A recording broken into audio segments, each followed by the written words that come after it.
Ezigbo molo nze moze ekenekwa m ọnụ biko tupu anyị aga n'iru n'ụbọchị nke taata enwere ihe m chọrọ ka anyị nene because na anyị hapụ ihe na-eme anyị tije na-achụ oke something ya bịa mee anyị at the end of the day before anyị etete na ya ọ ya afịa ezigbote ahụ. Kedu ihe mere m ji ekwu ihe a? Enwere a lot of things mechago na Nigeria that many people overlook and we are trying to repeat the same mistake ọ ya bụ anyị repeat here anyị nwabụ ndị Igbo before I recover from it.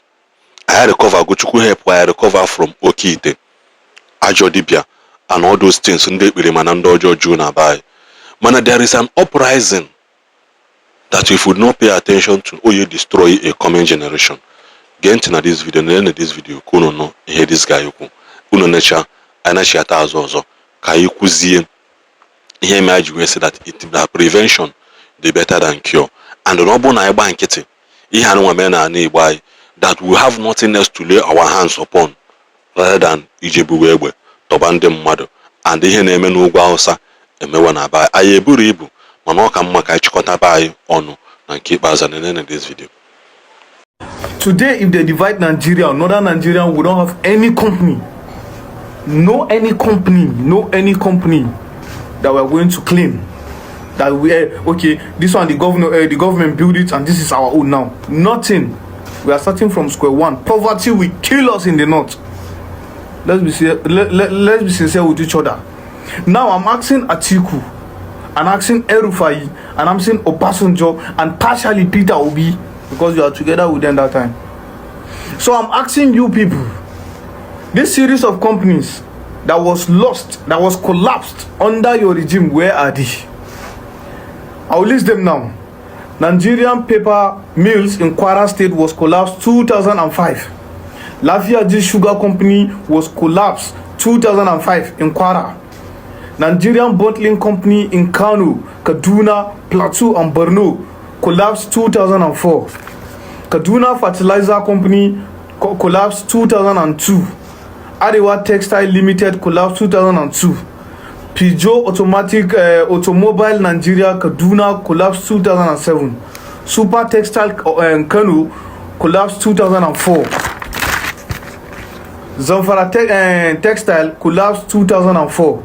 Sokoto Creamel Ties collapsed 2005. Bauchi Meat Factory collapsed 2003. Gombe Oil Mill collapsed 2004. So I have more than 44 companies in the north that was collapsed. So I'm asking Atiku, I'm asking Erufai, where are those companies?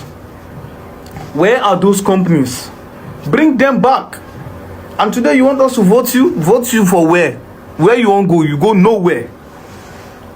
We'll come back to this. I have other companies to come and mention. You will look for them. Thank you. I'm on the next go now about that video. I saw you be an aboko on a hatch worker. When you be an aboko on a hatch worker. Now, baby, I see. Don't will you go to Nolana? Kine get this video. Will you check your chain? Drew on what say. And where any government revenue generating company that can be able that has employed 200 Igbo youth today in a nearby.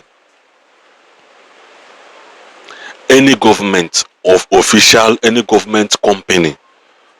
State or anything that has to do with government, production, exportation, that has employed 200 Igbo youths in Igbo land in the last 5 years.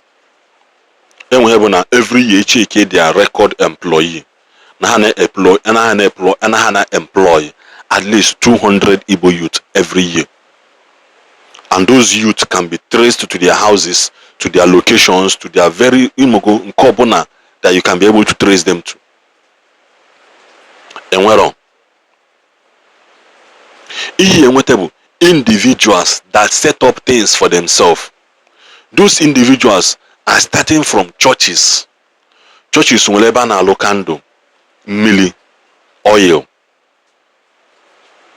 Most churches which they have been able to employ at least 50 to 70 workers, which they pay.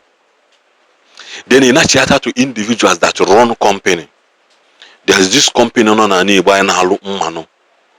engine oil, motor oil, anything that has to do with oil, grease, that employs youth starting from the age of 14 to 35 or 40. The man may employ the company the news along the roadside. Maybe that man at least one kata staff only between 100 to 150 staff on a individual company. Then now you will check you go say all these our politicians now connect you to the center, now connect you to the middle, now connect you to the center table.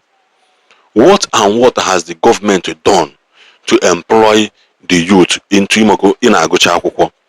You go show off, okay, you know, with first class, you know, with third class, that you can be able to summon the 30 summit CFU on this company.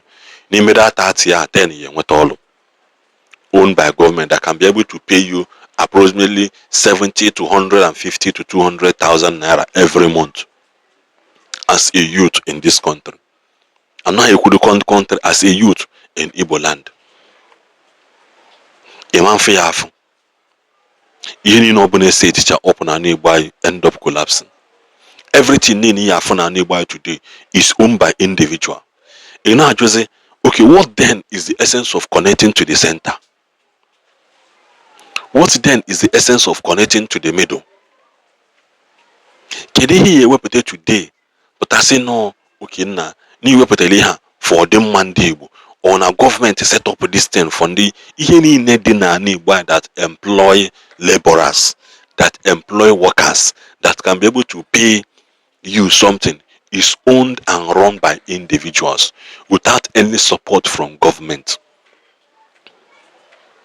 I don't know why people are not seeing this bigger picture. I happen to buy an all the today who collapse or no the today who collapse or izoku na na azo Biafra, izoku na na azo nka, izoku na na azo nke ozo. I ask again, Biafra or ya abia na this camp of Biafra bakuta you know this version of Igbo land I on here today. I do worse than Somalia. Listen to me, I am not against Biafra. Mana Biafra nwa metutai in this condition and Igbo today. I do worse than Somalia. In Ebonyi State or Abipota Kuoku Seki Oko government Nayana material local government tomorrow will police bologi. So many Ebonyi State used today on a prison because no brona because na hazulushi just because they spoke against bad government. Ibiana Anambra State by Ikuoku Ifwe Udogachi Bologi ni ezuoshi Aguji Egbe Bogi Nka. Tomorrow you are not getting a cell and do gatch or hatch of accidental discharge na balagwe isi on hanaba. Ibata Enugu State criticize the state government say na eba esi na aluluzo na uza agara kwadia. Mmili nwane si ni ya nyai in 2 months na mmili ayi wetebekwa na dia. One nature police na akpologi need against the government. So Abia State can na no behro all this power tozu propaganda nina na push. Jenini State today, most of the youth have vacated the village because of political unrest. I said it now. Biafra Mwetai na this condition we will be worse than Somalia. It is better than Ibiajuwa government tie and held them responsible for failing us because individuals have done their part. Most of the schools on Obona Naga today but private schools. How many government hospitals are functioning well? How many government schools are working well, very well? Government hospital be able to go na private hospital 1,000. Government hospital you want 700 or 600 because they have been sponsored and subsidized by government. Mana lie to lie, they will never do it. Rather, when you go na government or will set up his own private enterprise or you na condemn mad. And this video that on our Sam we will wait say Kede boy abo ije na nearby today. Kede government worker, government running company that can employ 200 Igbo youth regardless of your location. Ịbụ onye Anambra ya enweghị n'ọlụ, ịbụrụ onye Enugu ya enweghị n'ọlụ, ịbụrụ onye Imo ya enweghị n'ọlụ, ịbụrụ onye Abia, onye Ebonyi ya enweghị n'ọlụ, as long as na Igbo that thing bụ set up na Igbo and you meet the criteria of their employment status. Ụfọdụ oge ka anyị nọkwana like this, draw back, ka anyị check our drawing board. We are missing something. And if that thing is not well tackled today, the only solution for an average Igbo youth coming up is Ijebu. That is why so many of them are setting up any government vigilante, Udogache, anything over Igbo. If you are because now it becomes a defense, it becomes a voice and a shield for them to be able to penetrate and to tap into their own hidden riches of the government. Can we make a double their own share? National cake. And they don't care whether or not the government and they use them as human shield or not. I really like where Zion and Igbo is decaying rapidly. How do you want?